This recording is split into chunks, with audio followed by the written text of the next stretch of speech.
Innal hamdalillah nahmaduhu wa nasta'inuhu wa nastaghfiruh wa na'udzu billahi min shururi anfusina wa min sayyiati a'malina. Man yahdihillahu fala mudilla lahu wa man yudlil fala hadiya lahu. أشهد أن لا إله إلا الله وحده لا شريك له وأشهد أن محمدا عبده ورسوله صلى الله عليه وعلى آله وصحبه وسلم تسليما كثيرا. أما بعد، jamaah kaum muslimin dan muslimat, para ikhwah dan akhwat yang dirahmati oleh Allah, Assalamualaikum warahmatullahi wabarakatuh.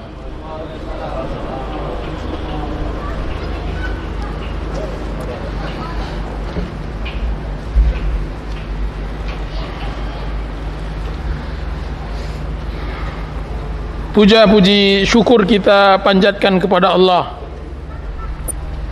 yang telah memudahkan kita untuk hadir di masjid yang penuh berkah ini. Semoga Allah Subhanahu wa taala mencatat kita menjadi orang saleh, orang-orang yang saleh, dan diterima amalnya dan dimudahkan rezekinya. Amin ya rabbal alamin. Para ikhwah yang dirahmati oleh Allah Subhanahu wa taala, seyogianya kajian sore hari ini diisi oleh Ustaz Al-Fadil Abdul Hakim bin Amir Abdad dari Jakarta. Akan tetapi karena beberapa hal beliau tidak bisa hadir di daurah ini, maka panitia berinisiatif untuk menggantikannya dengan diri saya. Maka dengan segala keterbatasan dan kekurangan, saya mencoba sedikit banyaknya menutupi ketidakhadiran beliau, yang mudah-mudahan semuanya diberi ganjaran oleh Allah Azza wa Jalla. Adapun kajian yang telah ditetapkan oleh panitia dari judul yang telah dipilih,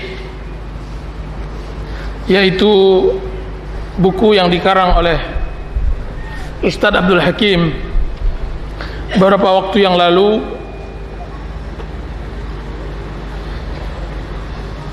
yang dia berupa 3 makalah, dibukukan di dalam buku ini,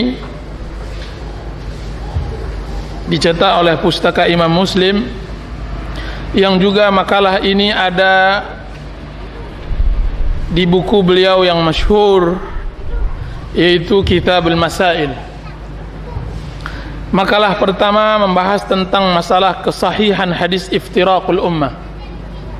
Makalah yang kedua adalah firqah-firqah yang sesat di dalam Islam. Dan makalah yang ketiga adalah aqidah salaf, aqidah ahlus sunnah wal jamaah.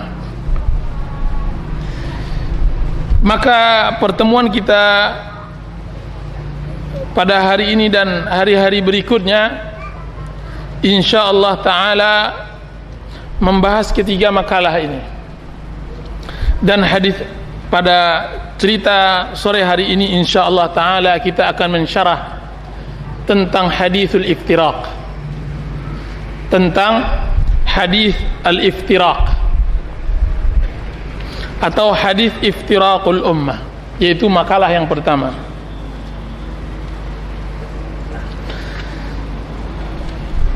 Maka saya memulainya dengan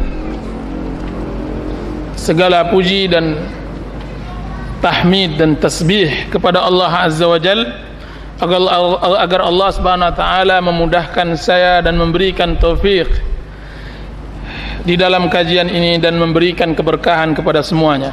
Amin ya rabbal alamin. Maka saya katakan wabillahi taufiq, sesungguhnya Allah Subhanahu wa taala memuji hambanya yang memohon kepada Allah Azza wa Jal agar dia dijadikan imam, pemimpin. Di dalam sifat ibadur rahman, Allah memuji hambanya, yaitu hamba-hamba Allah yang disebut dengan ibadur rahman. Salah satu sifat ibadur rahman adalah ucapannya Rabbana hablana min azwajina wa dzurriyyatina qurrata a'yun waj'alna lil muttaqina imama. Ya Allah, berikan kepada kami dari keluarga kami dan keturunan kami menjadi penyejuk hati kami, dan jadikan kami bagi orang-orang yang bertakwa sebagai imam. Doa orang mukmin ibadur rahman, yaitu dia menginginkan keluarga yang sakinah, kemudian menginginkan dia menjadi imam bagi orang-orang yang bertakwa, untuk bisa direalisasikan apa yang Allah Subhanahu wa taala inginkan, bahwa kemenangan hanya dimiliki oleh orang-orang yang bertakwa. Wal aqibatu littaqwa. Dalam ayat lain disebut wal aqibatu lil muttaqin. Kemenangan hanya bagi orang yang bertakwa. Para ikhwah, Anda tidak akan pernah menang jika seandainya Anda tidak merealisasikan masalah keimamah ini, keimaman. Seorang atau ahlus sunnati wal jamaah tidak akan bisa di atas jika seandainya ia tidak merealisasikan doa yang Allah puji hamba yang berdoa dengannya, waja'alna lil muttaqina imama. Karena ahlus sunnah pemimpin, dia imam. Ahlus sunnah dialah orang yang layak membawa umat. Ahlus sunnah dialah orang yang bisa maju ke depan. Ahlus sunnah bukan orang pinggiran. Ahlus sunnah bukan orang-orang ikutan. Dia yang menginginkan waja'alna lil muttaqina imama. Jadikan kami menjadi imam bagi orang yang bertakwa, sehingga terrealisasi apa yang disabdakan oleh Rasulullah sallallahu alaihi wasallam, bahwa Allah mengeluarkan setiap qarn, setiap abad mujaddidun, pembaharu yang membaharui agama Allah Azza wa Jalla, membaharuinya dengan mengembalikan izzah dan kewibawaan dan kemuliaan Islam sesuai yang telah dikembalikan oleh Rasulullah sallallahu alaihi wasallam dan para sahabatnya. Apa memang ciri-ciri bagi orang yang meminta waj'alna lil muttaqina imama? Apa ciri-ciri dan sifat-sifatnya? Para ikhwah dan akhwat yang dirahmati oleh Allah Subhanahu wa taala, sifat-sifat inilah yang meletihkan orang-orang yang saleh. Ciri-ciri inilah yang dicari dan dikejar oleh orang-orang yang memiliki azimah dan keinginan. Sifat inilah yang Allah Subhanahu wa taala letakkan kejayaan Islam pada diri mereka. Sifat inilah yang Allah Subhanahu wa taala inginkan pada setiap mukmin yang beriman kepada Allah dan Rasul-Nya. Sifat inilah yang ditunggu oleh umat, sehingga ia bisa benar menjadi umat khairu ummatin ukhrijat linnas, sebagai umat yang keluar untuk manusia. Apa sifatnya itu? Allah Subhanahu wa taala mengatakan kenapa mereka menjadi pemimpin di dunia. Maka Allah mengatakan dalam surat As-Sajdah, waja'alnahum a'immatan yahduna bi amrina lamma sabaru wa kanu bi ayatina yuqinun. Waja'alnahum a'immatan yahduna bi amrina lamma sabaru wa kanu bi ayatina yuqinun. Dan kami jadikan mereka siapa? Orang-orang yang bertakwa kami jadikan menjadi imam, pemimpin. Doa yang ada dalam surah Al-Furqan, Ibadur Rahman ini Allah syarah sifat-sifatnya pada surat Sajadah. Kami jadikan mereka pemimpin ketika mereka bersabar, sabaru, lamma sabaru wa kanu yahduna bi amrina. Mereka memberi petunjuk umat dengan perintah kami. Wa kanu bi ayatina yuqinun. Dan mereka dengan ayat kami yakin. Kiranya para ikhwah yang dirahmati oleh Allah Subhanahu wa taala, di dalam ayat yang singkat ini ada 4 sifat yang harus dimiliki oleh seorang imam Ahlus Sunnah.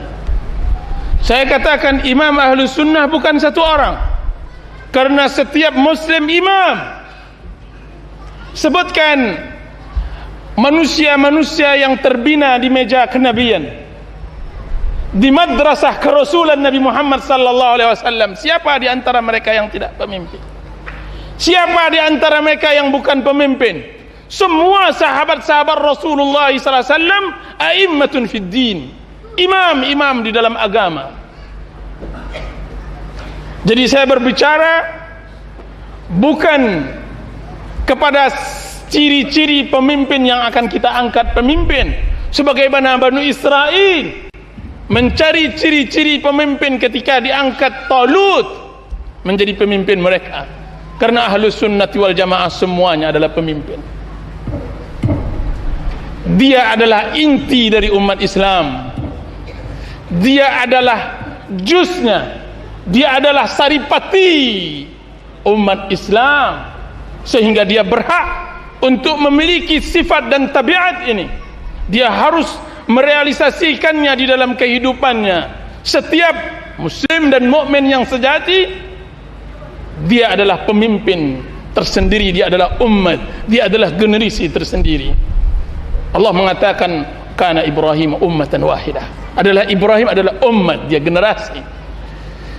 Jika seandainya setiap sunni, setiap Ahlus Sunnah pemimpin, maka tidak akan berapa waktu semuanya akan menjadi Ahlus Sunnah wal Jamaah. Umat Islam semuanya akan mendapatkan kebahagiaan Islam yang hakiki dengan 4 syarat yang telah Allah Subhanahu wa taala sebutkan. Pertama, kesabaran, bima sabaru, dengan sabar. Dan yang kedua dengan yakin, wa kanu bi ayatina yuqinun, dan mereka dengan ayat-ayat kami yakin. Dan yang ketiga, mengajak umat dengan petunjuk Allah, yahduna bi amrina. Mereka membawa petunjuk dengan perintah kami. Dan yang keempat, berdakwah di atas jalan sana, berdakwah. Inilah pondasi yang dimiliki oleh Ahlus Sunnati wal Jamaah. Pondasi yang tidak boleh goyah pada setiap tempat dan zaman.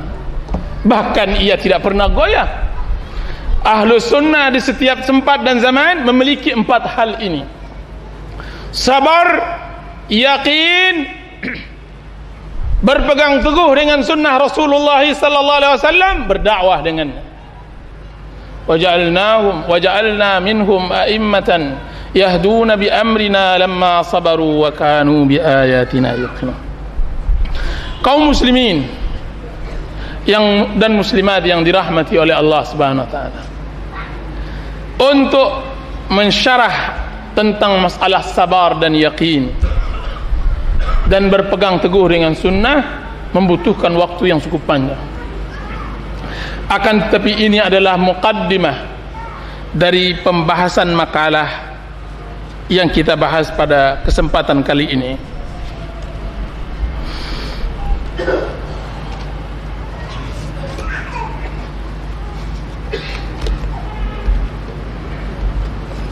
hadis iftiraq, hadisul iftiraq, atau hadis tentang perpecahan umat, itu adalah hadis mutawatir. Diriwayatkan lebih dari 20 sahabat Rasulullah sallallahu alaihi wasallam.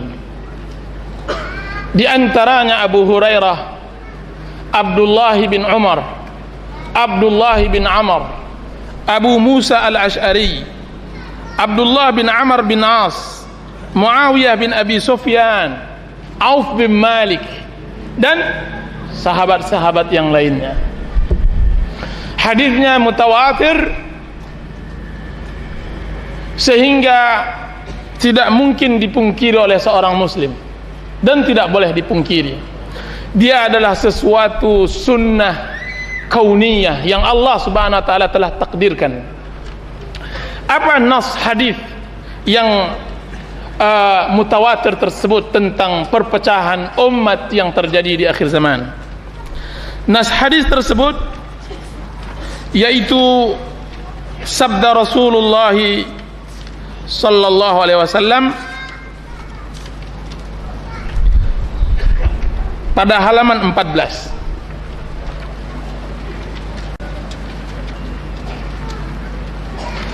An Abi Hurairah radhiyallahu anhu qala qala Rasulullah sallallahu alaihi wasallam iftaraqatil yahudu ala ihda أو 72 فرقة وتفرقت النصارى على 1 أو 72 فرقة وتفترق أمتي على 73 فرقة. Dari Abu Hurairah, ia berkata, telah bersabda Rasulullah sallallahu alaihi wasallam, Yahudi telah berpecah belah menjadi 71 atau 72 golongan, dan Nasrani telah berpecah belah menjadi 71 atau 72 golongan. Sedangkan umatku akan berpecah belah menjadi 73 golongan. Di dalam hadis yang diriwayatkan oleh Muawiyah bin Abi Sufyan, Rasulullah sallallahu alaihi wasallam bersabda, "Inna ahlal kitabain افترقوا في دينهم على 72 ملة وإن هذه الأمة ستفترق على 73 ملة يعني الأهواء كلها في النار إلا واحدة وهي الجماعة." Artinya sesungguhnya dua ahli kitab, mereka telah berpecah belah di dalam agama mereka menjadi 72 golongan, dan sesungguhnya umat ini, umat Islam ini akan berpecah belah menjadi 73 golongan, yakni ahwa, yakni golongan pengikut hawa nafsu. Semuanya berada di dalam neraka kecuali satu, yaitu jamaah. Di dalam hadis Auf bin Malik, qala Rasulullah sallallahu alaihi wasallam iftaraqatil yahudu ala 71 firqatan fawahidatun fil jannati wa 70 fil nar waftaraqatin nasara ala 72 firqatan fa 71 fil nari wa wahidatun fil jannah walladhi nafsu Muhammadin biyadihi lataftariqunna ummati ala 73 فرقة وواحدة في الجنة و72 في النار. قيل يا رسول الله من هم؟ قال الجماعة. Dari Auf bin Malik, ia berkata, telah bersabda Rasulullah sallallahu alaihi wasallam, Yahudi telah berpecah belah menjadi 71 golongan. Yang satu golongan berada di surga, sedangkan yang 70 lainnya berada di neraka. Dan Nasrani pun berpecah belah menjadi 72 golongan. Yang 71-nya berada di neraka, sedangkan yang satu firqahnya berada di surga. Demi Allah, yang jiwa Muhammad sallallahu alaihi wasallam berada di tangannya, sesungguhnya umatku akan berpecah belah menjadi 73 golongan. Umatku, umat Muhammad berpecah belah 73 golongan. Yang satu golongannya berada di surga, sedangkan yang 72 lainnya berada di neraka. Beliau ditanya, "Ya Rasulullah, siapakah mereka yang satu firqah yang berada di surga itu?" Maka beliau menjawab, "Al-jamaah." Jamaah. Hadis Abdullah bin Amr bin As, riwayat yang keempat. Kita bacakan semua riwayatnya, dan kebetulan ini yang terakhir. Rasulullah SAW bersabda, "La ya'tiyanna ala ummati ma ata ala bani Israel hadwan na'li bin na'li hatta in kana minhum man ata ummahu alaniyatan lakana fi ummati man yasna'u dhalik wa inna bani Israel tafarraqat على 72 ملة وتفترق أمتي على 73 ملة كلهم في النار إلا واحدة إلا ملة واحدة قالوا ومن هي يا رسول الله قال ما أنا عليه اليوم وأصحابي. Dari Abdullah bin Amr bin As, ia berkata, telah bersabda Rasulullah sallallahu alaihi wasallam, sesungguhnya umatku akan mengerjakan apa yang telah dikerjakan oleh Bani Israel, satu langkah demi satu langkah, sampai-sampai kalau ada di antara mereka yang menyetubuhi ibunya secara terang-terangan, sesungguhnya akan ada di antara umatku yang melakukan hal itu. Dan sesungguhnya Bani Israel telah berpecah belah menjadi 72 golongan, dan umatku akan berpecah belah menjadi 73 golongan. Semuanya masuk neraka kecuali yang satu golongan. Mereka bertanya, hadis ini mutawatir, mereka bertanya, siapakah dia ya Rasulullah, yaitu golongan yang selamat. Maka beliau menjawab, mereka adalah yang aku pada hari ini berada di atasnya bersama para sahabatku, yang aku pada hari ini berada di atasnya bersama para sahabatku. Inilah hadis-hadisnya. Orang yang mengingkari hadis ini berarti mengingkari sunnah Rasulullah sallallahu alaihi wasallam. Dengan mengingkari sunnah Rasulullah berarti ia mengingkari Rasulullah sallallahu alaihi wasallam. Orang yang hendak mengingkari hadis-hadis ini sama dia mengingkari matahari di siang bolong. Orang yang mengingkari hadis-hadis ini sama ia mengingkari bahwa malam nanti adalah gelap, mengingkari sesuatu hal yang mustahil. Maka kita akan terangkan apa yang Allah Subhanahu wa taala berikan kepada kita pemahaman tentang hadis ini. 2 hari yang lalu saya mendapatkan syarah hadis ini yang sangat luar biasa bagi saya, yaitu apa yang ditulis oleh Imam As-San'ani rahimahullahu taala. Beliau mensyarah hadis ini di dalam bukunya, yaitu Syarah Iftiraqul Ummah, yaitu syarah hadis Iftiraqul Ummah. Maka mungkin saya ambil dulu hadisnya, nanti saya terangkan kepada antum.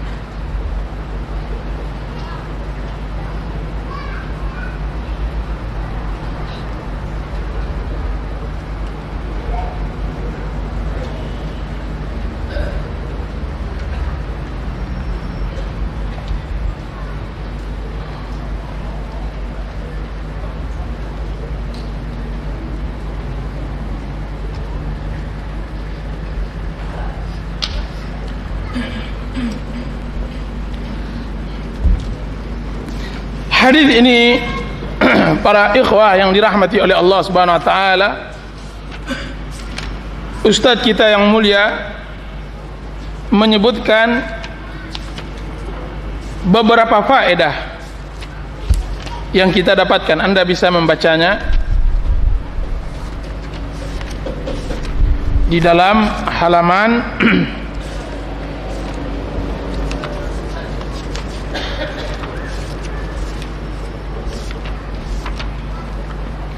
faedah hadis ini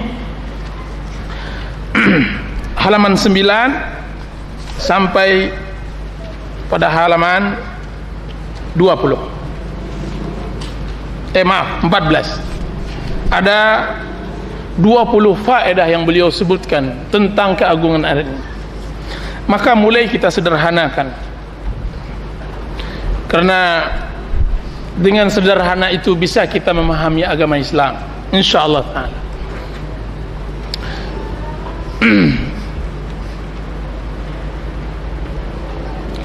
Potongan yang pertama, Rasulullah SAW mengatakan, kita ambil saja hadis yang paling sempurna, yaitu hadis Auf bin Malik, halaman 18. Ada pada antum. Kita ambil standar hadis kita, yaitu hadis Auf bin Malik radhiyallahu anhu. Rasulullah sallallahu alaihi wasallam bersabda, iftaraqatil yahudu ala 71 firqatan waftaraqatin nasara ala 72 firqatan. Itu Rasulullah mengatakan Yahudi berpecah belah menjadi 71 golongan, satu di surga dan lainnya di neraka, dan Nasara berpecah belah 72 golongan di neraka, 71 golongan di neraka, satu di surga. Hadis ini memberikan kepada kita faedah bahwa perpecahan umat bukanlah kejadian hari ini.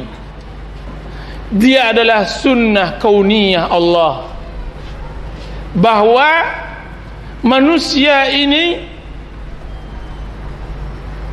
tetap dia akan berpecah. Tetap dia akan berpecah. Apa kata Allah Subhanahu wa taala? Kalau seandainya Allah berkeinginan, niscaya Allah jadikan umat manusia ini umat yang satu. Kenapa Allah jadikan manusia ini berpecah belah? Apa gunanya manusia Allah jadikan? Ya Allah, kenapa kami ini berpecah belah? Anak yang dilahirkan dari ayah yang ujung-ujungnya adalah Adam alaihissalam. Kenapa? Tujuannya agar anda bisa masuk surga dan musuh anda masuk neraka. Tujuannya itu agar liyabluwakum ayyukum ahsanu amala, agar menguji kalian. Kalau seandainya tidak ada kebatilan di atas dunia ini, dengan apa anda akan masuk surga? Jika seandainya tidak ada kemungkaran di atas dunia ini, bagaimana anda bisa menegakkan amar ma'ruf nahi munkar? Bagaimana nikmat hidup? Tidak ada persaingan, tidak ada perseteruan. Jika seandainya anda ingin mendapatkan perdamaian dan semacamnya, di surga rumahnya, surga yang tidak ada perpecahan. Adanya perpecahan adalah rahmat, dalam artian untuk mengangkat derajat anda sebagai seorang muslim yang hakiki.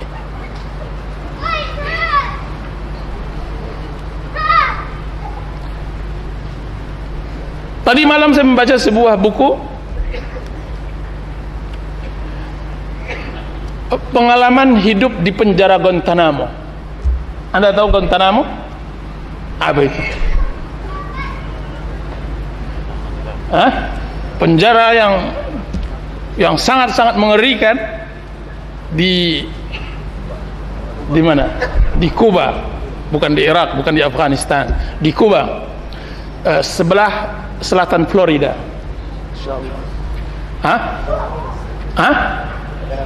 Oh ya, di Amerika. Iya, Kuba komunis ya, lawan Amerika. Jazakallah khairan. Kiranya dia menceritakan, jadi yang menceritakan ini adalah salah seorang pemuda Bahrain yang ia terdorong hatinya untuk bisa memberikan pengabdian sosial di Afghanistan. Ketika ia baca apa yang ia lihat dari dampak yang sangat mengerikan dari hasil peperangan yang Amerika menang tersebut.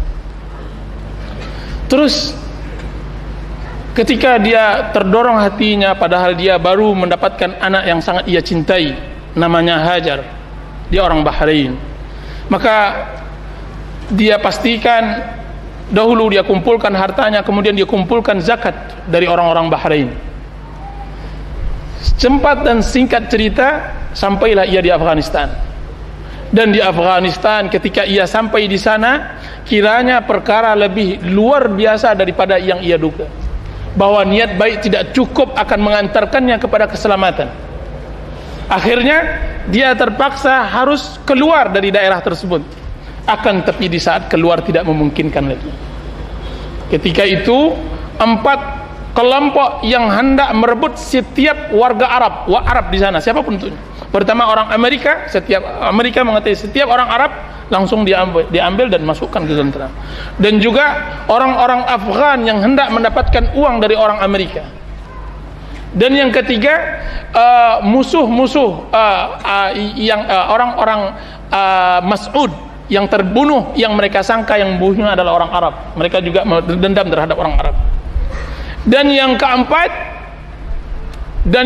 satu kelompok lagi musuh yang jelas dia memang sangat sulit sekali di sana. Selain dari itu, masyarakat sangat menghormati orang Arab karena perjuangan dan bantuan yang mereka sangat besar di Afghanistan. Inti ceritanya ikhwan ini tertangkap di perbatasan antara Afghanistan dan Pakistan. Dan setelah tertangkap tersebut, kiranya dia ditipu pula. Semua, karena dia masuk legal, semuanya diambil. Kemudian tentara Pakistan menyerahkannya kepada Amerika. Sesampainya di tangan Amerika di Afghanistan, kiranya dia dikirim di penjara yang tidak tertahankan, yaitu di Guantanamo.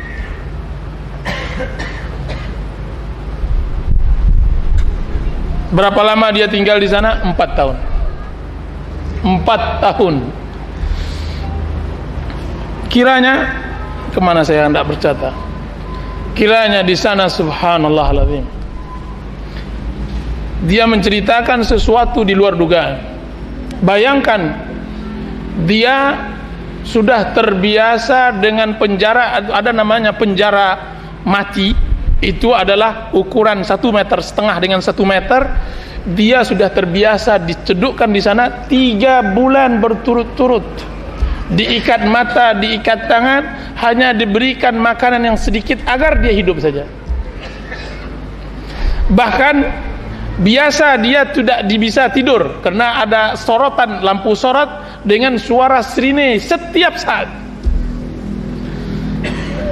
Tapi dia menceritakan manusia ketika dia di titik yang tidak mampu, dia melakukan keajaiban atau datang keajaiban kepadanya. Apa yang terjadi? Dia menceritakan itu. Dia apa katanya? Banyak orang-orang yang dia lihat dari kawan-kawannya itu di dalam tahanan itu menghafal Al-Quran. Hafal Al-Quran oleh dia menceritakan itu. Dan juga dia mengatakan dia bisa hidup dengan makanan roti yang sangat kecil, dan itu sangat menakjubkan. Dan kita tinggalkan Guantanamo, nanti kita sambung ceritanya di kesempatan yang lain. Maksudnya adalah bahwa manusia ketika berada di dalam kesempitan dan perlawanan, maka dia akan berkarya, dia akan hidup, dia akan tampil. Makanya itulah yang disebut oleh Allah Subhanahu wa taala dalam surah Ali Imran at-tamhis, penyaringan. Di dalam surat Ar-Ra'd Allah sebutkan fa ammaz zabadu fayadhhabu jufaa'a wa amma ma yanfa'un nas fayamkuthu fil ard kadzalika yadribullahu al-amthal. Adanya perpecahan, perselisihan dan semacamnya, perbedaan, adanya Hizbullah dan Hizbus Syaitan, adanya Al-Haq dan yang batil dan yang lainnya, tidak lain dan tidak bukan untuk membedakan antara yang membela kebenaran dan yang membela kebatilan. Fa amma az-zabadu fayadhhabu jufaa. Adapun yang sampah maka dia akan mengalir begitu saja.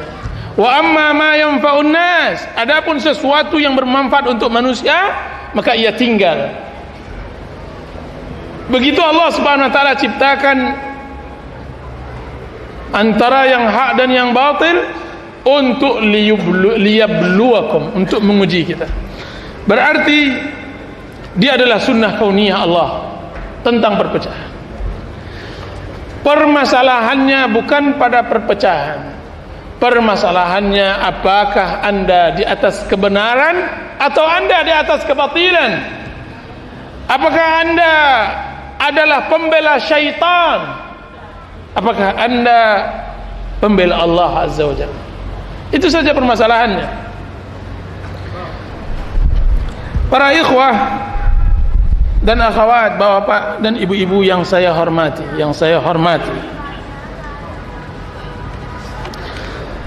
ayat ini, hadis ini juga menyatakan bahwa yang terbaik pada setiap nabi dan rasul adalah pengikutnya yang pertama.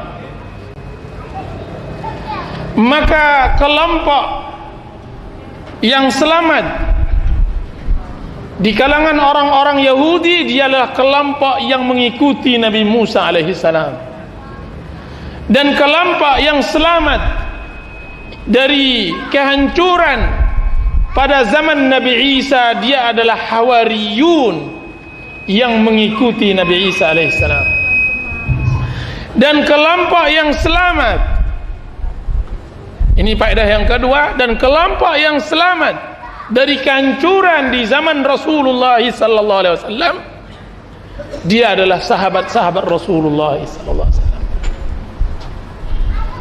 As-sabiquna al-awwaluna minal muhajirin wal ansar walladzina ittaba'uuhum bi ihsanin radhiyallahu anhum wa radu anhu.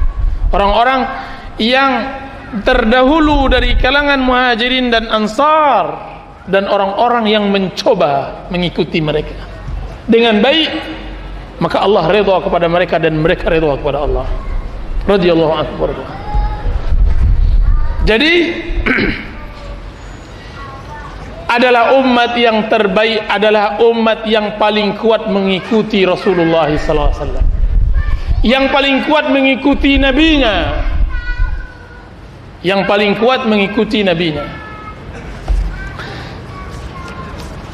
Dan yang ketiga dari faedah ini, bahwa manusia ini ketika ia berada pada puncak dia mesti menurun,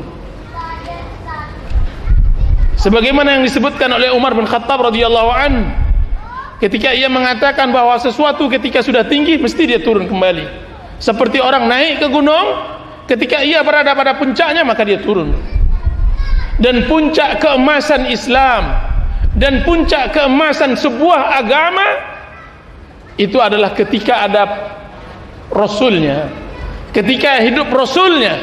Nah, puncak agama Islam, puncak keemasan Islam adalah zaman Rasulullah SAW dan paranya. Setelah itu akan menurun. Nah, dengan menurun tersebut dia adalah sunnah kauniyah Allah Subhanahu wa ta'ala, maka terjadilah perselisihan dan pertikaian.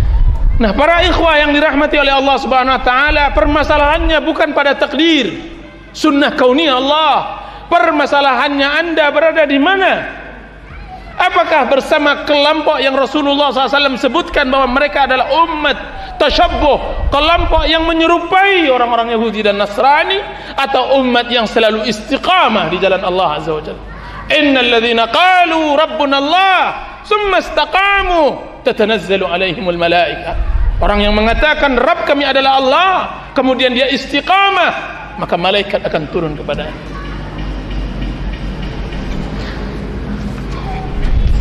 Faedah yang berikutnya, dan dia adalah hal yang sangat penting, adalah sabda Rasulullah SAW mengatakan, dan akan berpecah belah umat ini. Ucapan ini kita ucapkan bukan di atas kegembiraan, tapi kita mengucapkannya sedangkan di dalam hati kita adalah kesedihan yang sudah sangat menyesakkan, dan akan berpecah belah umat ini. Sebelum Rasulullah SAW sesak tentang perpecahan belah ini, sebelum kita sesak tentang adanya perpecahan belah umat, maka Nabi Muhammad SAW sebagai manusia yang paling cinta pada umatnya, tentu dia akan sesak. Akan tetapi tentu beliau memahami, maka beliau memberikan petunjuk yang benar kepada umat yang akan mengikutinya dengan sebenarnya. Waftaraqat hadhil ummah, dan umat ini akan berpecah belah menjadi 73 golongan, semuanya di neraka kecuali satu golongan. Nah, inti dari hadisul iftiraq adalah sabda Rasulullah SAW yang terakhir. 73 golongan, kulluha finnar illa wahidah, semuanya di neraka kecuali satu kelompok. Permasalahannya, kaum muslimin dan muslimat, ini bukan ucapan kita. Jika seandainya ini ucapan kita, niscaya kita sudah dicela oleh banyak orang. Akan ini adalah sabda Rasulullah yang kita junjung, yang kita agungkan, dan semacamnya. Yang kita tonjolkan dari hadis iftiraq ini bukan senangnya kita umat berpecah, tapi yang kita inginkan dari hadis iftiraq ini yaitu setiap individu hendaklah bertanggung jawab terhadap dirinya masing-masing. Anda bertanggung jawab bagaimana Anda selamat dari kehancuran, bagaimana Anda jauh dari neraka Allah, bagaimana Anda bisa jauh dari azab Allah. Ya ayyuhalladzina amanu qu anfusakum wa ahlikum nar. Ya hai orang beriman, jauhlah diri kalian dari api neraka dan keluarga. Dan orang yang paling berhak mendapatkan kasih sayang seperti ini adalah saudara-saudara yang seiman, kerabat, keluarga, dan semacamnya. Ya ayyuhalladzina amanu qu anfusakum wa ahlikum nar. Sebagian orang mungkin menyangka bahwa dengan menyebutkan hadis-hadis ini terus menerus, menyangka bahwa kita senang dengan perpecahan. Tidak. Bahkan kita adalah orang yang begitu haris, tamak dengan persatuan. Jadi setiap manusia harus menyelamatkan diri, harus menjadi kelompok wahidah, satu kelompok yang selamat. Jika seandainya Allah SWT mentakdirkan semua orang masuk pada 72 kelompok itu, maka biarlah kita yang mendapatkan satu kelompok. Akan tetapi jika seandainya memang Allah mentakdirkan semuanya, maka sebagaimana yang dikatakan oleh Umar bin Khattab, sebagaimana dikatakan oleh Abu Darda radhiyallahu anhu, wadidtu an akuna syajaratan tu'dad, aku berharap aku menjadi pohon kayu yang ditebang sekiranya semuanya masuk Islam dan jauh dari neraka Allah. Saya berharap, kata Umar atau kata Abu Darda, saya mau menjadi kayu yang ditebang, kemudian dicarah, kemudian dimasak, kemudian dibakar, kemudian dia menjadi debu, agar semuanya masuk ke dalam agama Allah, jauh dari azab Allah. Karena itu yang kita inginkan, tidak dunia. Kullun yadda'i waslan li Laila wa Laila la tuqirru lahum bidzaka. Semua orang mengaku punya hubungan dengan Laila, sedangkan Laila tidak mengaku hal itu. Laila itu Qais Laila. Semua orang bisa saja mengaku benar, akan tetapi kebenaran tidak mau mengakui bahwa dia adalah pengikutnya. Benar. Terus jika seandainya semua orang mengaku benar, bagaimana sikap kita di dalam masalah ini? Di sikap manusia di dalam masalah ini, semua mengaku benar, maka bermacam-macam. Sebagian orang mengatakan biarlah Allah menghukum kita di akhirat, menentukan yang benar. Apa kata dia? Wahai akhi, wahai kawan, tidak tahu kita yang benar tuh. Nanti kita tunggulah Allah nanti menghukum kita di hisab. Ada yang mengatakan gitu. Banyak ada. Anda tahu, antum dengan saya tidak tahu benar. Di akhirat adalah. Ada lagi satu kelompok lagi mengatakan seluruhnya benar. Maka seharusnya kita bersatu dengan kebenaran tersebut. Yang pentingnya adalah persamaan prinsip. Ijtihad Anda dengan ijtihad saya kan perbedaan sedikit saja yang untung ujungnya sama-sama menyembah Allah. Ada kelompok yang seperti itu yang mengatakan. Itu yang kedua. Yang ketiga, ada lagi yang mengatakan bahwa semuanya salah. Semuanya salah kecuali dirinya yang benar. Yang pertama, yang kedua, yang ketiga salah, semua yang tidak benar. Karena jika seandainya ucapan yang pertama bahwa biarlah kita benarkan, kita tahu kebenaran nanti di akhirat, apa gunanya Al-Quran dan hadis kita amalkan? Jika seandainya kebenaran itu fata morgana, tidak bisa ditentukan di dunia. Bagaimana berperang Rasulullah SAW melawan kaum Quraisy? Bagaimana melingkarkan pedang kepada seseorang tersebut jika seandainya yang kita lengkarkan lehernya itu adalah orang yang kita ragui apakah kita benar ataukah dia yang benar? Beragama ini harus benar-benar berakar keyakinan bahwa kita benar-benar di atas kebenaran. Kalau seandainya ragu, maka bukanlah sifat seorang muslim. Kalau seandainya Anda ragu mengamalkan Islam, bagaimana Anda bisa menjalankan ibadah dengan baik? Mustahil.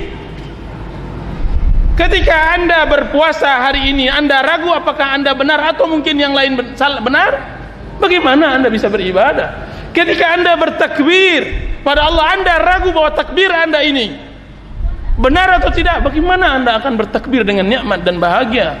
Mustahil. Benar sudah Allah turunkan dengan adanya Rasulullah SAW. Telah jelaskan. Apa kata Rasulullah SAW? Taraktukum ala mahajjatin bayda. Aku tinggalkan kalian di atas jalan yang terang. Lailuha kanahariha. Malamnya bagaikan siang. La yazighu anha illa halik. Tidaklah akan melenceng dari jalan yang terang tersebut kecuali yang ingin melencengkan dirinya, ingin menghancurkan diri. Jadi kebenaran sudah bisa ditakar dan diukur semasa hidup, tidak mungkin nanti diturunkan di akhirat. Kebenaran sudah pasti. Qul ja'al haqqu wa zahaqal batil. Katakan, hai Muhammad, telah datang kebenaran dan telah hancur kebatilan. Berarti jika seandainya begitu, bagaimana sikap kita? Maka di sini saya nukilkan perkataan Imam besar As-San'ani rahimahullah, pengarang kitab Subulus Salam. Ada yang tahu pengarang kitab Subulus Salam itu? Dia As-San'ani, dia Amir As-San'ani rahimahullahu ta'ala. Nama beliau Muhammad bin Ismail Al-Amirus San'ani, ulama Yaman. Bukunya yang paling terkenal di negeri kita ini adalah Subulus Salam, diajarkan di pondok-pondok. Beliau mengarang kitab Iftiraqul Ummah yang saya bacakan sekarang ini. Apa kata beliau tentang permasalahan bagaimana mengetahui bahwa kita kebenaran? Apa kata beliau? Siapa sebenarnya kelompok yang selamat itu? Apa kata beliau? Bahwa Al-Ahsan bin Nazir fil hadith ay yaktafi bit tafsirin nabawi litilkal firqah. Seharusnya bagi orang yang memperhatikan hadis ini mencukupkan menafsirkan, mensyarah maksud hadis tersebut, yaitu dengan apa yang telah ditafsirkan oleh Rasulullah sallallahu alaihi wasallam. Jadi sebaik-baik yang mensyarah kelompok yang selamat ini adalah Rasulullah sallallahu alaihi wasallam. Apa kata beliau? Faqad kafahu sallallahu alaihi wasallam muallimus syara'i' al-hadi ila kulli khair sallallahu alaihi wasallam al-mu'nata wa ayyana lahu al-firqata an-najiyah bi annaha man kana ala ma huwa alaihi sallallahu alaihi wasallam wa ashabuh. Apa kata beliau? Dan sungguh Rasulullah sallallahu alaihi wasallam telah mencukupkan keletihan umatnya untuk mencari kelompok yang benar ini. Tidak perlu anda berjalan seperti orang yang mencari harta karun sampai ke gunung-gunung. Siapa kelompok yang benar itu? Apakah dia berada di ujung gunung sehingga anda mendakinya, atau ia berada di alam lautan sehingga anda menyelaminya, atau ia ada di angkasa sehingga anda terbang kepadanya? Tidak perlu capek, tidak perlu letih. Rasulullah SAW sangat sayang kepada umatnya. Ia telah terangkan kelompok yang benar itu, yaitu apa? Wa ayyana lahul firqatan najiyah. Dan beliau telah menyebutkan siapa itu kelompok yang benar. Dialah man kana alaihi ma huwa sallallahu alaihi wasallam wa ashab. Dialah orang yang berupaya mengikuti Rasulullah SAW dan para sahabat. Ini dia kelompok itu yang ada pada setiap zaman dan tempat. Orang yang paling mengikuti Rasulullah dan mengikuti Nabi Muhammad dan mengikuti sahabatnya, dialah firqatun najiyah.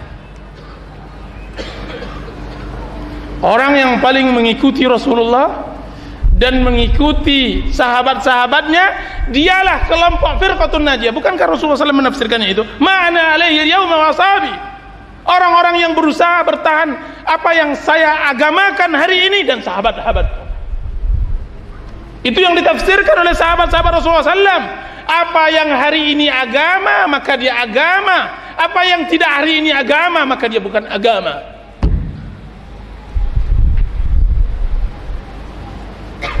Apa kata beliau lagi? Waqad urifa bihamdillahi man lahu adna himmatin fid din. Dan sungguh telah diketahui itu semua, alhamdulillah, barang bagi orang yang mempunyai ilmu yang sedikit saja dalam agama, itu dah sudah tahu. Maka na alaihin nabiyyu sallallahu alaihi wasallam wa ashabu. Apa yang dilakukan oleh Rasulullah SAW dan sahabatnya. Maksudnya bahwa untuk mencari bagaimana agamanya Rasulullah dan para sahabatnya itu mudah sekali. Orang yang mempunyai ilmu yang sedikit saja sudah tahu. Wa qad nuqila ilaina aqwaluhum wa af'aluhum hatta aklihim wa syurbihim wa naumihim wa yaqzatihim. Dan sungguh telah dinukilkan kepada kita cara beragamanya Rasulullah dan para sahabatnya, ucapan mereka, perbuatan mereka, sampai cara makan dan minum mereka, cara tidur dan bangun mereka, seakan-akan kita bisa melihatnya langsung, yaitu Rasulullah dan para sahabatnya. Wa ba'da dzalik, dan setelah itu, faman razaqahu Allahu insafan min nafsihi wa ja'alahu min ulil albab la yakhfahu hala nafsihi awalan hal huwa muttabi'un lima kana alaihi an-nabiy sallallahu alaihi wasallam wa ashabuhu aw ghairu muttabi'. Kemudian barang siapa yang Allah berikan rezeki keinsafan, atau Allah berikan kepadanya pemikiran yang cukup cerdas, maka tentu tidak akan luput baginya dirinya sejauh mana ia mengikuti Rasulullah atau menjauhi Rasulullah. Tentu barang siapa yang mempunyai keinsafan dan mempunyai daya pikir, tentu ia akan melihat dirinya dan keluarganya, apakah ia mengikuti Rasulullah atau tidak. Setelah ia tahu bahwa Rasulullah SAW dan sahabatnya telah dinukilkan semua gerak-gerik mereka, berarti tidak payah-payah, tidak perlu dipertengkarkan untuk mengikuti golongan yang selamat ini. Cukup bagi anda mengikuti agama Rasulullah SAW. Ada yang marah? Tidak ada yang marah. Maka ikutilah ajaran Nabi Muhammad SAW. Ikutilah ajaran sahabat-sahabat Rasulullah. Orang yang membenci ajaran Rasulullah dan ajaran sahabat Rasulullah SAW, maka dia syaitan. Bolehlah kita marah, maka dia syaitan dan pendukung-pendukung syaitan. Wa'awanu. Nah, nanti dipraktekkan sendiri-sendiri apakah kita mengikuti Rasulullah atau tidak. Itu saja. Nah, jika itu yang diucapkan oleh Imam As-San'ani rahimahullahu ta'ala, jika seandainya hal yang demikian, maka para ikhwan yang dirahmati oleh Allah subhanahu wa ta'ala, orang yang paling firqah najiyah, dia adalah orang yang paling mengikuti Rasulullah dan para sahabatnya, ucapan, perbuatan, zahir dan batin. Dan orang yang paling jauh dari firqah najiyah adalah orang yang paling jauh dalam pengikutan terhadap Rasulullah SAW. Kaidahnya masuk. Nah, jika seandainya hal itu telah diketahui, maka bentangkanlah pikiran, jauhkanlah cakrawala. Lihatlah kelompok-kelompok umat Nabi Muhammad sallallahu alaihi wasallam, siapa yang paling cinta terhadap sabda-sabda Rasulullah sallallahu alaihi wasallam. Kenapa orang yang membaca hadis diperangi, sedangkan yang membaca hawa nafsu dan akal picisan manusia diagungkan dan dibesarkan? Kenapa orang yang membaca Al-Quran dan Karim, membacanya sesuai dengan apa yang diucapkan, yang dipahami oleh Abu Bakar dan Umar, dijauhkan dan dikucilkan dan disebut keras dan disebut orang yang tidak paham atau semacamnya? Kemudian orang yang menafsirkan tafsir Al-Quran dengan ucapannya, dengan akalnya, dengan lingkungannya, dengan hawa nafsunya diagungkan dan besarkan. Berarti di sini ada dua kelompok, hizbus syaitan dan hizbullah. Fa idza hum fariqan yakhtasimun. Kiranya mereka adalah dua kelompok yang saling bertengkar dan bertengkar. Kiranya di sana ada kelompok yang hak dan ada kelompok yang batil. Kiranya di sini adalah imtihan dan ujian. Di sini adalah fitnah, ujian bagi manusia sampai akhir zaman. Sampai akhir zaman. Sudah sejelas-jelas nyata bahwa yang benar adalah orang yang paling mengikuti Rasulullah SAW. Kenapa masih ada peperangan terhadap orang yang mengikuti Rasulullah? Kenapa ada kebencian terhadap orang yang menyebutkan hadis Rasulullah SAW? Kenapa harus ada ketidaksukaan terhadap orang yang mengatakan bahwa kalamullah adalah hari-harinya, bahwa hadis-hadis Rasulullah adalah benar adanya? Kenapa? Apa yang mereka bencikan? Apa yang tidak disukai? Berarti ada yang salah di dalam menilai, ada yang rusak di dalam jalur pikiran. Kiranya benar, yang salah itu adalah hati dan pandangan. Innaha la ta'mal absar walakin ta'mal qulub allati fis sudur. Sesungguhnya ketahuilah, yang buta itu bukanlah mata, akan tapi yang buta itu adalah hati yang ada di dalam dada. Yang buta itu, seseorang ditalqinkan selalu, orang yang selalu ditalqinkan dengan agama lingkungan, agama pikiran, tentu dia tidak akan menerima apa yang disampaikan oleh Rasulullah SAW. Belum ada wadah di dalam dirinya. Itulah yang diucapkan oleh seseorang dari keluarga Fir'aun kepada Fir'aun, ataqtuluna rajulan ay yaqula rabbi Allah. Wahai Fir'aun, apakah kalian hendak membunuh seseorang yang orang tersebut mengucapkan Rabbku adalah Allah? Wahai kaum muslimin, layakkah kita memerangi seseorang hari-harinya ucapan yang dia ucapkan adalah qala Allah dan qala Rasul? Layakkah kita perangi orang yang hari-harinya menukilkan apa yang disampaikan oleh Rasulullah SAW? Tidak pernah satu detik pun ia pernah menukilkan menurut hawa dan keinginannya. Tidak pernah ia menukilkan menurut keinginan dan hawa nafsunya. Yang ia nukilkan adalah ucapan Allah dan Rasulnya, sesuai dengan apa yang telah diajarkan oleh ulama-ulamanya. Subhanallahirrahmanirrahim. Ini perlu kembali kita pikirkan hal yang seperti ini. Jika hal itu telah kita pahami, maka masuk kita di dalam prakteknya. Jadi apa itu al-firqatun najiyah, kelompok yang selamat? Apa ciri-ciri mereka? Nah, ciri-ciri mereka yang saya sebutkan di awal kajian tadi yaitu 4. Yang pertama sabar, dan yang kedua yakin, dan yang ketiga berdakwah umat dengan petunjuk Allah, mengajak dengan petunjuk Allah, dan yang keempat berdakwah kepadanya. Ini dia 4. Kalau seandainya kita punya waktu, kita syarah apa yang 4 ini sehingga kita bisa masuk mencoba untuk mengikuti. Setengah 6. Masih ada waktu panitia. Buya, masih ada waktu Buya? Buya. Pak Ketua? 20 menit lagi.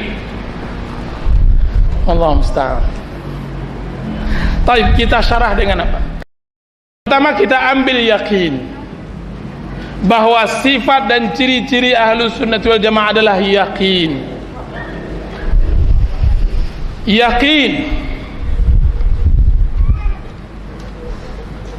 Yakin ini di dalam ilmu ma'rifah itu terbagi 3.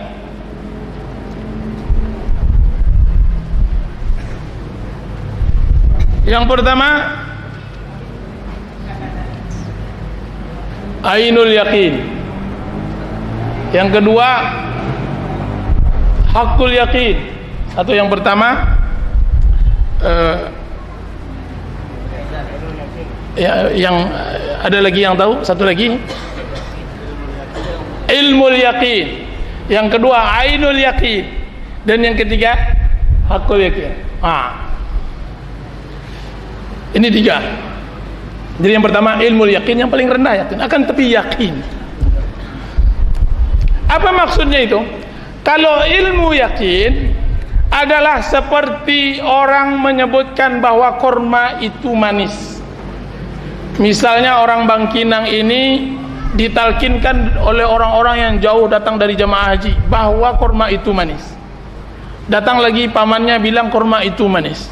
Sudah itu datang lagi bibinya bilang korma itu manis. Semua orang Kampar ini bilang korma itu manis, sehingga terpahami oleh dia bahwa memang korma itu manis, tidak pahit.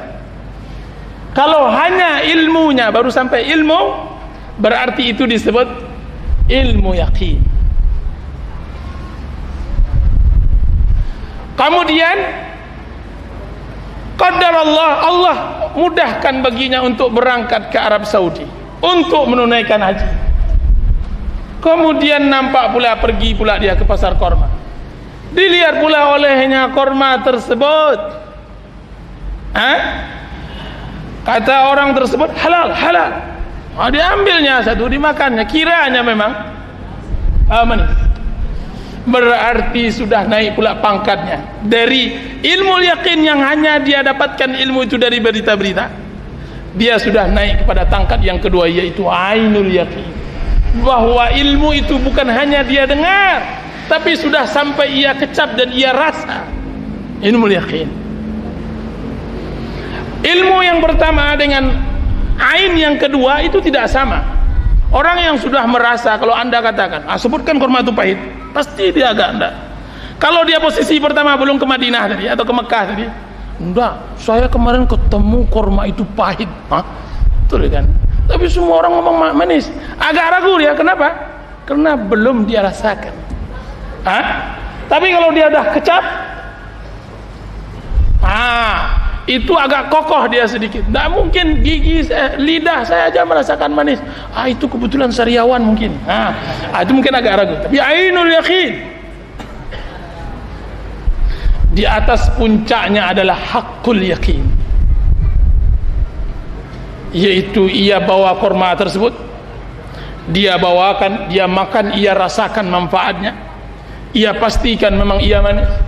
dia bawa ke lab, kemudian ia taburkan, ia tebarkan, ia syarah, ia apakan, dia buat keluar semua isi di dalam korma tersebut nampak. Itu sampai kepada hakul yakin. Benamkan ilmu anda terhadap agama Islam ini kalau bisa sampai kepada hakul yakin. Itu saja. Sebagaimana lamanya seseorang tadi mengetahui dari derajat korma itu manis sampai ia merasakannya, sampai ke membawa labnya, itu membutuhkan tahunan. Begitu juga merasakan nikmat Islam, mempelajarinya juga membutuhkan tahunan. Tapi kalau seandainya itu paham apa itu yakin, gitu lagi ngaji. Apa itu al-yaqin? Karena Allah mengatakan tadi, wa kanu bi ayatina yuqinun, dan mereka dengan ayat-ayat kami yakin.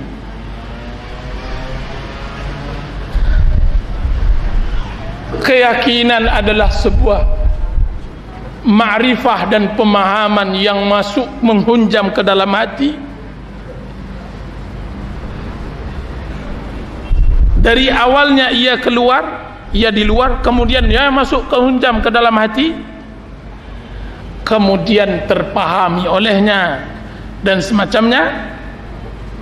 Itu yang disebut yakin. Kalau di agama sesuatu yang kita dapatkan kemudian terpahami di dalam hati dan kita rasakan manfaatnya, maka itu dia sebut yakin. Nah, wa kanu bi ayatina yuqinun, dan mereka dengan ayat kami yakin. Menjadikan de ayat-ayat Allah itu yakin, satu-satunya jalan hanya satu jalan, pintunya cuma satu.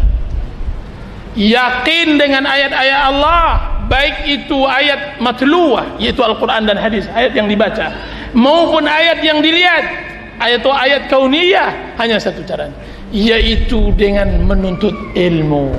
Ini jelas. Berarti yakin itu adalah ilmu. Ini yakin itu ilmu. Sepanjang kita hari ini berkajian, kemarin juga kajian tentang keutamaan ilmu dan menuntut ilmu, berletih-letih dalam menuntut ilmu, hanya untuk sebenarnya membenamkan keyakinan di dalam jiwa, sehingga ketika anda berada di atas salib, sebagaimana beradanya para sahabat Rasulullah SAW di atas salib, tidak akan mengurangi sedikit pun keimanan mereka. Apa yang mereka pertahankan sebenarnya adalah kebenaran.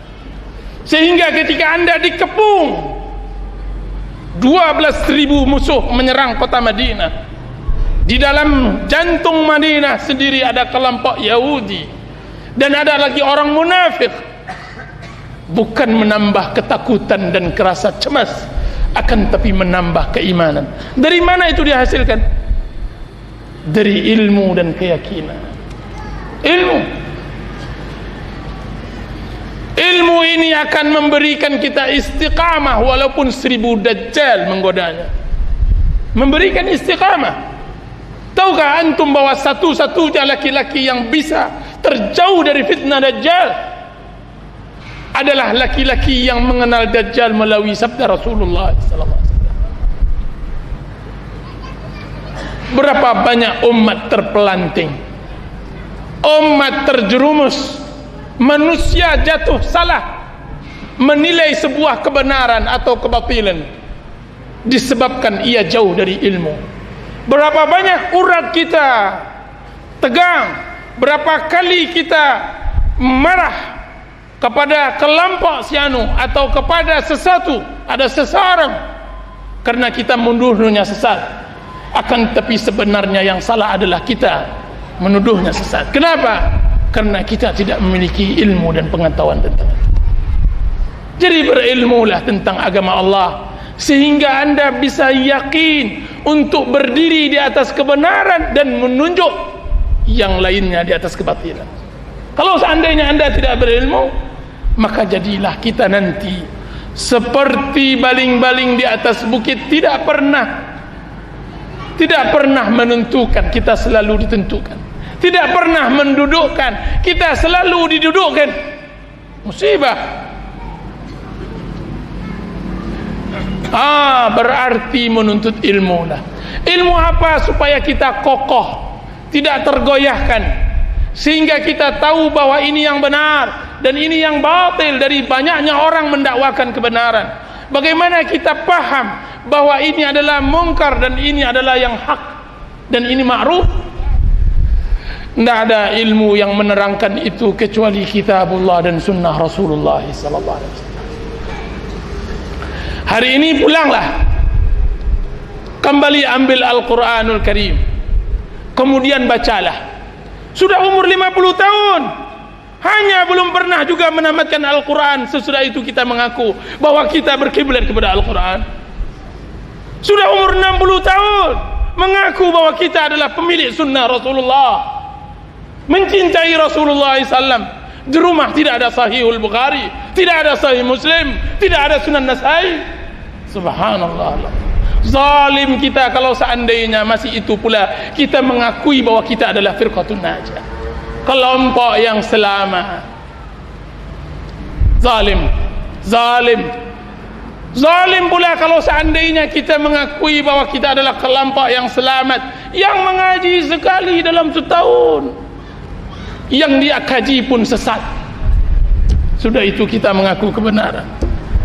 Wallahi kalau seandainya kita insaf, diinjak-injak pun diri kita oleh orang untuk tidak mengakui, mungkin kita akan akui karena kelemahan diri kita. Maka ini adalah awal untuk kembalinya kita kepada agama Islam yang benar. Ini awal. Ini adalah langkah pertama dari lembaran sejarah hidup kita untuk kembali kepada kebenaran. Kita mencoba. Ya Allah, berikan saya taufik. Ya Allah, berikan saya kemudahan, berikan saya berkah untuk bisa meniti jalan kebenaran, kembali kepada. Dan dia firqatun najiyah, dia salaf, dia adalah ahlus sunnati wal jamaah, bukanlah kelompok. Tidak kelompok. Sekiranya di atas gunung ada seseorang dalam kesendiriannya, salatnya dan berjamaahnya ada, kemudian yang ia baca adalah Al-Quran dan ia baca adalah sunnah Rasulullah, berkiblatkan dengan ulama-ulama ahlus sunnah, maka dia adalah saudara kita. Mudah-mudahan Allah Subhanahu wa taala memberikan kita manfaat. Sallallahu alaihi wa sallam Muhammadin wa ala alihi wasallam. Assalamualaikum warahmatullahi wabarakatuh.